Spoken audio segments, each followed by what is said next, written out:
Dear students, यह video class 12th subject biology chapter second Pushpi पादपों में जनन का पार्ट 2 है। इसमें हम बात करेंगे पुष्पी पादपों में लैंगिक जनन के बारे में। आपको पहले बताया जा चुका है कि आवृतबीजी पौधे एक विशेष पौधे होते हैं जिन पर पुष्प बनता है और ये पुष्प लैंगिक अंग के रूप में पाया जाता है। पुष्प में पुंकेसर नर जननांग होते हैं, जायांग मादा जननांग होता है, जो आपको पिछले वीडियो में भी बता दिया गया था।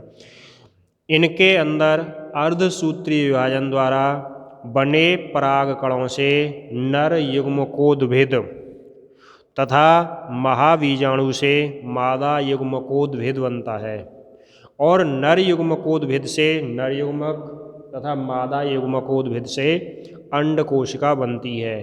तो इस प्रकार हम ये भी कह सकते हैं सीधे रूप में कि पराग कणों से नर युग्मक तथा महाबीजाणु से अंड कोशिका बनती है और नर युग्मक तथा अंड कोशिका के संयुग्मन से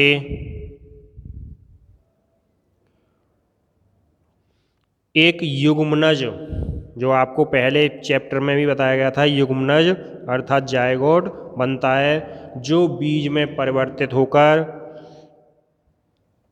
फल के द्वारा या सीधे बीज में परिवर्तित हो जाता है और उससे फिर नया बीजाणुद्भिद अर्थात नया पौधा विकसित होता है। अब इसी क्रम में आता है लघु बीजाणु जनन या पुम बीजाणु जनन, जिसे हम इंग्लिश में माइक्रोस्पोरोजेनेसिस कहते हैं। तो आपको पिछले वीडियो में बताया चुका है परागकोश अर्थात परागकोश पुंकेसरों में होते हैं। तो परागकोश और परागकणों के बनने की प्रक्रिया लघु बीजाणु जनन कहलाती है। अब लघु बीजाणु को हम सीधे रूप में परागकण भी कह सकते हैं। तो ये परागकण नर युग्मकोद्भिद अर्थात नर युग्मक की प्रथम अगुणित कोशिका होती है और प्रत्येक परागकण प्राय गोलाकार या अंडाकार होता है, जो कि दो आवरणों अर्थात दो कवर से ढका होता है। बाह्य आवरण को हम बाह्यचोल कहते हैं। इसमें कुछ छोटे छोटे छिद्र भी और इन छिद्रों को हम जनन छिद्र कहते हैं। एक बीजपत्री पौधे के परागकणों में प्राय एक जनन छिद्र होता है और द्विबीजपत्री पौधों के परागकणों में 2 या 3 जनन छिद्र पाए जाते हैं और इन्हीं छिद्रों से पराग नलिका निकलती है। इसके बाद आता है गुरु बीजाणु जनन यानी मेगास्पोरोजेनेसिस। गुरु बीजाणु जनन क्या होता है? बीजांड और भ्रूणकोश के परिवर्धन यानी विकास की क्रिया गुरु बीजाणु जनन कहलाती है।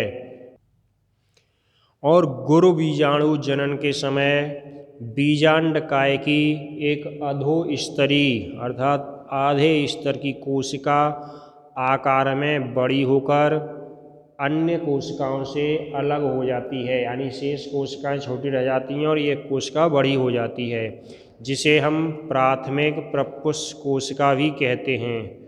और ये विभाजित होकर एक बाहरी भित्ति कोशिका और दूसरी भीतरी बीजाणु जनन कोशिका बनाती है, अर्थात 2 भागों में विभाजित होती है, जिसमें से एक बाहर वाली भित्तीय कोशिका कहलाती है और अंदर वाली बीजाणु जनन कोशिका कहलाती है।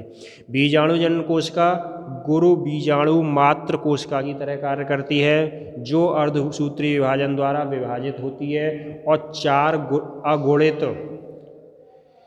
गुरु बीजाणु बनाती है।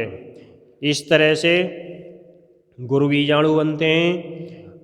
अभी आपको इसमें एक बीजांडकाय शब्द का प्रयोग किया गया था। तो बीजांडकाय क्या होता है? यानी बीजांड के अंदर मृदुतक कोशिकाओं का बना भाग बीजांडकाय कहलाता है।